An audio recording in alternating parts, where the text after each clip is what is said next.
Hi, my name is Akankshya Upadhyay and I am your English instructor. In today's class, we will be learning about giving instructions and describing purpose, which is in the 7th unit of our English book. So let's begin. So let me put down the topic first.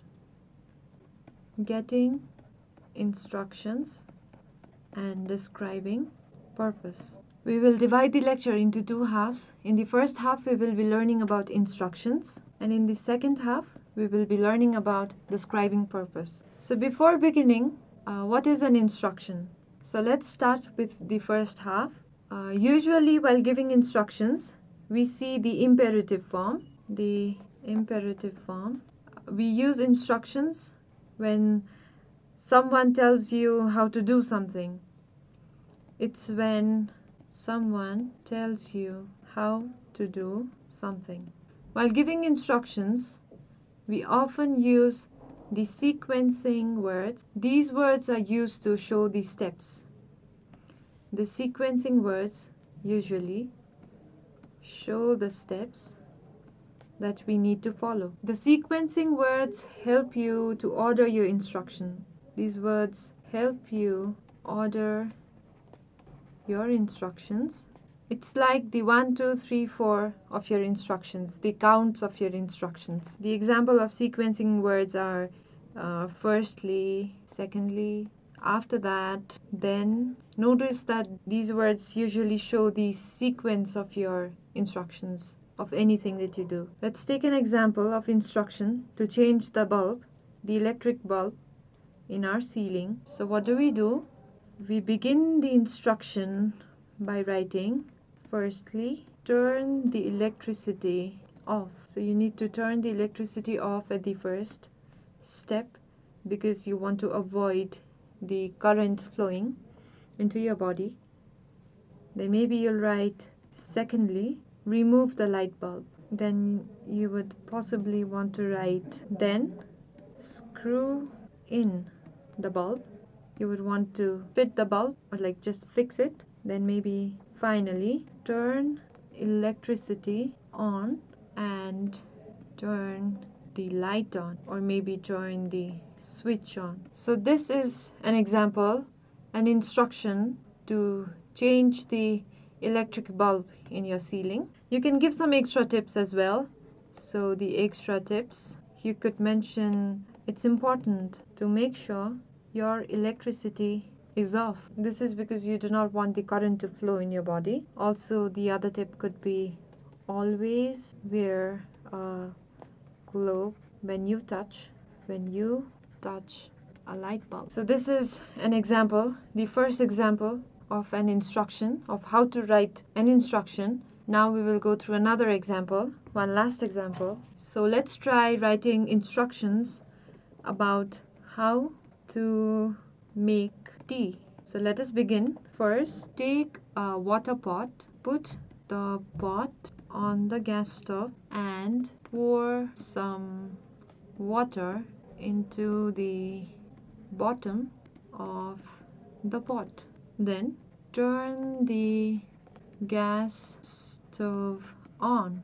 After that, put some milk and sugar and leave it till it boils. Finally, put some tea leaves and turn the gas off. So this is an instruction to make a tea.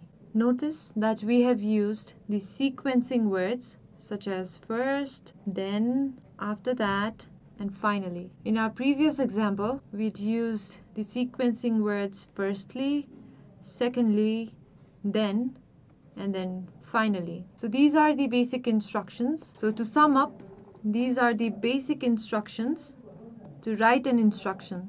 First, you need to tell people what's necessary. Also, mention some points that describes what is wrong. Also, you can describe some points on what is not necessary. You can always leave some extra tips. So that's all for the instruction. Now we move ahead, and in the second part we will be learning about describing a purpose. Describing a purpose. In English, while describing a purpose, we use gerunds and infinitives. So use of gerunds and infinitives. Now we should know what a gerund is. A gerund always acts like a noun, but the only difference is that it has an ing in the noun. Example: loving, sleeping, studying. Now, the infinitive. An infinitive always has a to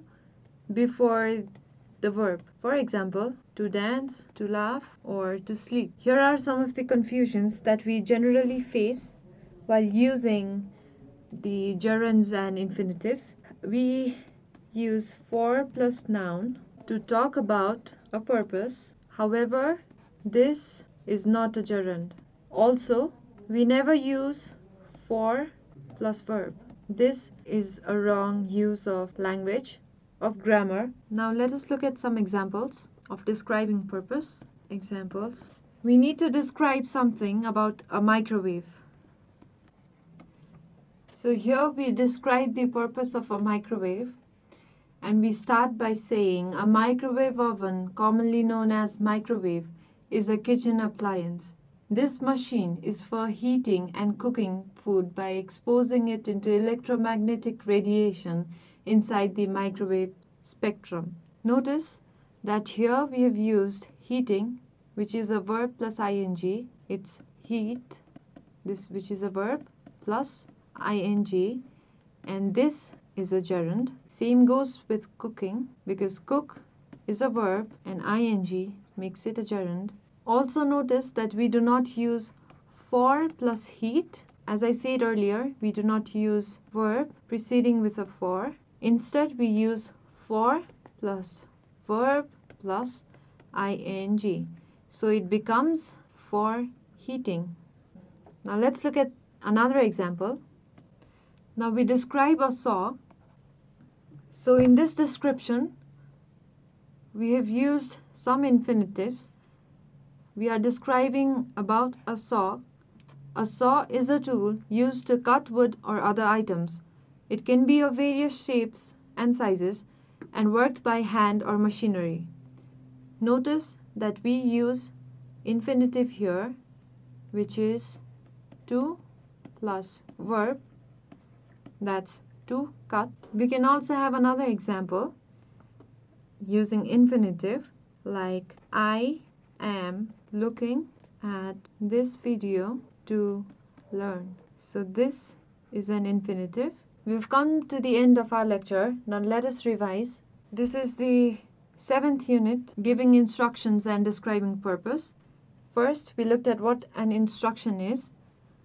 That's when someone tells you how to do something. Instruction भनेको केही पनि कुरा गर्नको लागि कसैले हामीलाई यसरी गर्ने हो भनेर भन्छ भने त्यो इन्स्ट्रक्सन हो. इन्स्ट्रक्सन लेख्नको लागि हामी सिक्वेन्सिङ वर्ड्सहरू युज गर्छौँ. We use sequencing words to instruct someone. The sequencing words show the steps. यसले चाहिँ स्टेप्सहरू बताइदिन्छ, कुन अर्डरमा चाहिँ तिम्रो इन्स्ट्रक्सन जानुपर्छ भनेर सिकाउँछ.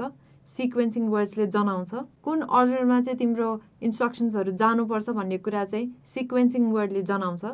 र हामीले sequencing words firstly, secondly, after that, then these are the sequencing words that we use. Now this is an instruction. This is an example of the instruction to change the electric bulb. हाम्रो भित्तामा भएको बत्तीको बल्बलाई change कसरी गर्ने भन्ने कुरा चाहिँ यो instruction यहाँ दिएको छ. Firstly, turn the electricity off. Secondly, remove the light bulb. Then screw in the bulb. Finally, turn the electricity on and turn the lights on. यो चाहिँ इन्स्ट्रक्सन हो इलेक्ट्रिक बल्बलाई कसरी चेन्ज गर्ने भनेर. पहिला इलेक्ट्रिसिटी अफ गर भनेर भनेको छ. त्यसपछि सेकेन्डली भनेको त्यसपछि लाइट बल्बलाई हटाऊ, त्यसपछि नयाँ लाइट बल्बलाई हाल, र फाइनली अन्त्यमा इलेक्ट्रिसिटीलाई अन गर, बिजुली जारी गर, अनि त्यसपछि स्विच पनि अन गर र बत्ती बल्नेछ. Now we also have some extra tips where it's written that it's important to make sure your electricity is off. Electricity off हुनुपर्छ, नभए current लाग्न सक्छ.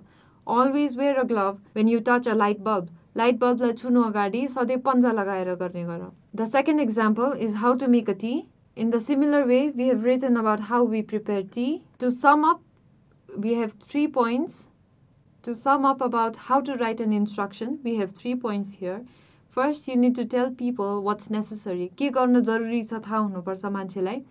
what is wrong, के चाहिँ गलत हो पनि थाहा पाउनुपर्छ र कुन कुरा चाहिँ जरुरी छैन भन्ने कुरा पनि थाहा पाउनुपर्छ. What is not necessary should also be known to the readers. Also, it is very useful if you leave some extra tips. आफूलाई थाहा भएको कुनै एक्स्ट्रा कुरा दिनु सधैँ राम्रो हो. आफूलाई थाहा भएको कुनै एक्स्ट्रा टिप्स दिनु सधैँ राम्रो हो. Now we move forward with describing a purpose. पर्पसलाई डिस्क्राइब गर्ने भनेको कुनै पनि एउटा कुरालाई डिस्क्राइब गर्ने, त्यसको बारेमा लेख्ने, त्यसले के काम गर्छ त्यसको बारेमा जेनरली लेख्नेलाई डिस्क्राइबिङ अ पर्पस भन्छ. डिस्क्राइब भनेको बुझाउनु हो र यो बुझाउनको लागि वी युज जेरन्ड्स एन्ड इन्फिनिटिभ्स. हामी जेरन्ड्स र इन्फिनिटिभ्सलाई युज गर्छौँ.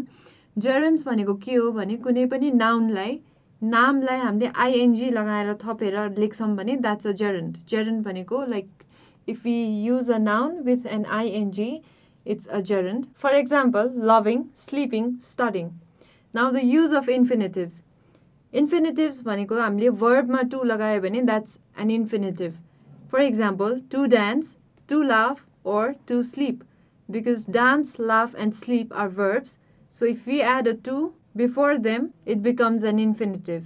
Now this is an example of describing a purpose of a microwave, and here we have another example describing a purpose of a saw. So this is all for today's class. If you have any queries or suggestions, please feel free to write to us at learning@deerwalk.edu.np. Thanks for watching and have a great time.